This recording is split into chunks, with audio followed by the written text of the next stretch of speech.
Hello friends, आप सभी का स्वागत है हमारे यूट्यूब चैनल विजार्ड क्लासेस पर। ये जो है हमारा द हिंदू एडिटोरियल वोकैब का क्लास है। तो चलिए मैं स्टार्ट करता हूँ सेशन को। फर्स्ट वर्ड है डेमोलिशन। फर्स्ट वर्ड है डेमोलिशन। वर्ड के लास्ट में अगर आई ओ एन लगा रहे तो नाउन की तरह यूज होता है। वर्ड के लास्ट में अगर आई ओ एन लगा रहे तो नाउन की तरह यूज होता है। इसका मीनिंग है the act of destroying something such as a building. इसका मीनिंग है the act of destroying something such as a building, यानी कि किसी इमारत जैसी किसी चीज को नष्ट करने की क्रिया।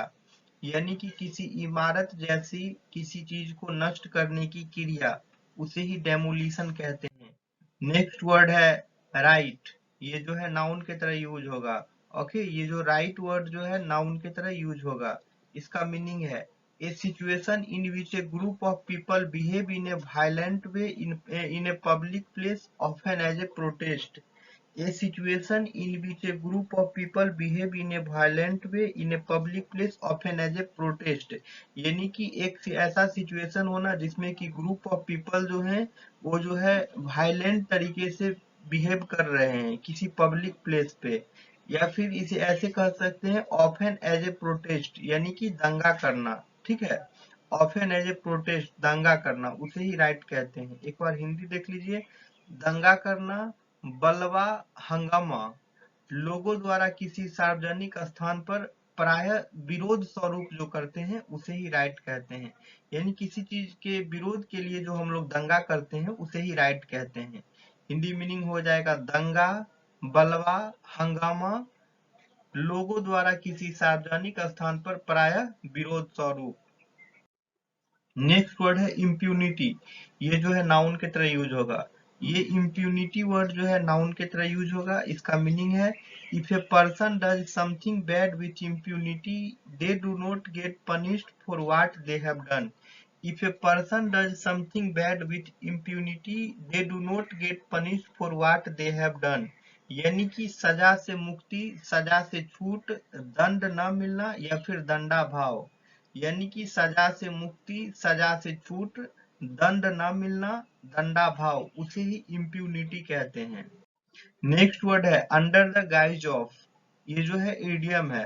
अंडर द गाइज ऑफ, ये जो है एक ईडियम है। इसका मीनिंग है by saying or acting as if something is other than what it really is. By saying or acting as if something is other than what it really is. यानी कि ऐसा कहकर या अभिनय करके जैसे कि कोई चीज वास्तव में जो है उससे भिन्न है। ऐसा कहकर या अभिनय करके जैसे कि कोई चीज वास्तव में जो है उससे भिन्न है।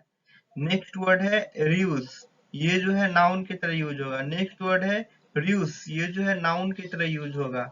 इसका मीनिंग है ए ट्रिक और क्लेवर प्लान। इसका मीनिंग है ए ट्रिक और क्लेवर प्लान, यानी कि कोई ट्रिक होना या फिर कोई क्लेवर प्लान होना। ठीक है, यानी कि कोई ट्रिक होना या फिर कोई क्लेवर प्लान होना, उसे ही रियूस कहते हैं। हिंदी मीनिंग हो जाएगा इसका चाल या छल या फिर धोखा।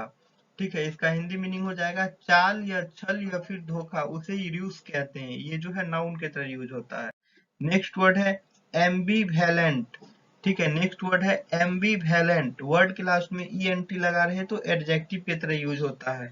वर्ड के लास्ट में अगर ई एन टी लगा रहे तो एडजेक्टिव की तरह यूज होता है। इसका मीनिंग है having two opposing feelings at the same time or being uncertain about how you feel। having two opposing feelings at the same time or being uncertain about how you feel।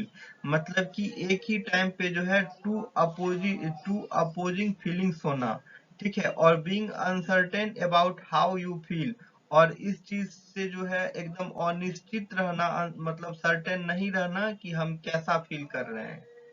Hindi meaning देख लीजिए, एक ही समय में दो विपरीत भावनाएं होना, यह आप कैसा महसूस करते हैं इसके बारे में अनिश्चित होना। यानी कि having two opposing feelings at the same time or being uncertain about how you feel. यानी कि एक ही समय में दो विपरीत भावनाएं होना या आप कैसा महसूस करते हैं इसके बारे में अनिश्चित होना। नेक्स्ट वर्ड है इनक्रोचमेंट। वर्ड के लास्ट में एम ई एन टी लगा रहे तो नाउन की तरह यूज होता है। ओके फ्रेंड्स, वर्ड के लास्ट में MENT लगा रहे तो नाउन की तरह यूज होगा, और वर्ड के लास्ट में ENT लगा रहे तो एडजेक्टिव की तरह यूज होगा। ओके फ्रेंड्स, तो चलिए हम लोग देखते हैं इंक्रोचमेंट वर्ड का मीनिंग। इसका मीनिंग है the act of gradually taking away someone else right or taking control of someone's time work ETC। The act of gradually taking away someone's else right or taking control of someone's time work ETC। मतलब कि कोई ऐसा act होना जिसके तहत जो है हम किसी के राइट को छीन रहे हैं और किसी के ऊपर जो है कंट्रोल कर रहे हैं, जैसे कि उसके समय पे, उसके वर्क पे, उसे ही इंक्रोचमेंट कहते हैं। इसका हिंदी मीनिंग देख लीजिए, धीरे धीरे किसी और के अधिकारों को छीनने या किसी के समय, कार्य आदि पर नियंत्रण करने की क्रिया। धीरे धीरे किसी और के अधिकारों को छीनने या किसी के समय, कार्य आदि पर नियंत्रण करने की क्रिया, उसे ही इंक्रोचमेंट कहते हैं। नेक्स्ट वर्ड है इनवेरिएबली। नेक्स्ट वर्ड है इनवेरिएबली। वर्ड के लास्ट में ly लगा रहे तो एडजेक्टिव की तरह यूज होता है। वर्ड के लास्ट में ly लगा रहे तो एडजेक्टिव की तरह यूज होता है।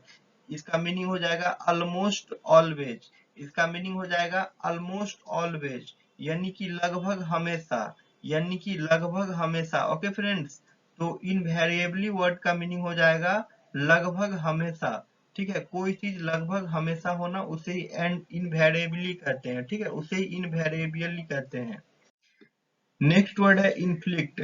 नेक्स्ट वर्ड है इन्फ्लिक्ट, ये जो है वर्ब के तरह यूज होगा। ओके, इसका मीनिंग है to force somebody to have something unpleasant or something that he or she does not want.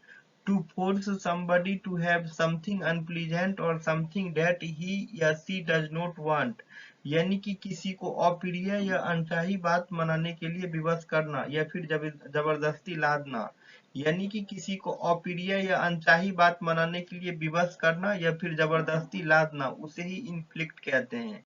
Okay friend, तो ये आज का हमारा द हिंदू एडिटोरियल वोकैब का क्लास था। अगर आप लोग को हमारी वीडियो पसंद आ रही है तो आप वीडियो को लाइक करें, और जो लोग नए हैं चैनल पे, चैनल को सब्सक्राइब भी कर लें, ताकि आने वाले वीडियो के नोटिफिकेशंस आपको मिलते रहें। ओके, तो चलिए मैं सेशन को एंड करता हूँ, फिर मिलते हैं कल मॉर्निंग 7 AM पे। Okay friends, thank you everyone.